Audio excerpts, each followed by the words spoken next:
Hi everyone, my name is Chris Bunnell, and my reflection is on Matthew 12 verses 1 through 32.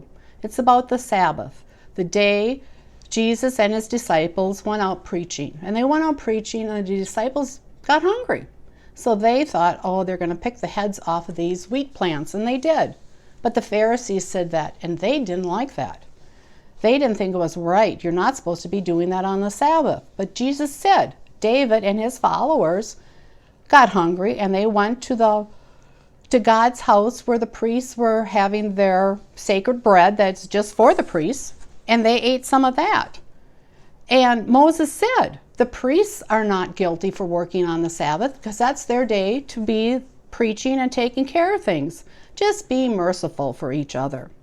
And then Jesus went out and he seen this man that had a crippled hand, and this man wanted to be healed.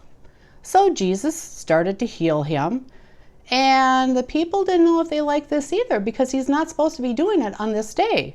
And Jesus said, if there was a sheep in a hole, would you just let that little sheep there? If he can't get out by himself, what would happen to him? He probably would die. And people are more important than an animal. So Jesus asked the man with a crippled hand, he says, hold up your hand. And his hand was fixed just like the other one was. And the Pharisees seen this, and they decided to leave and make plans on how to kill Jesus.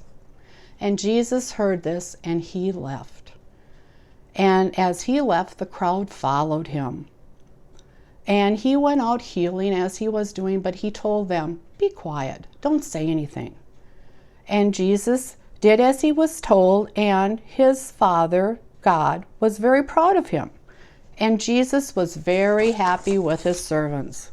And then we have with the demon, there was a man that came to Jesus that wanted to be healed. He couldn't talk, he couldn't see. And the demon was in him. And Jesus wanted to heal him, and he did. And he could talk, and he could see again. But he had that demon, and we have to remember with that demon, he just likes to get in there and connive things. Get us that people fight against people, countries against country, towns against town.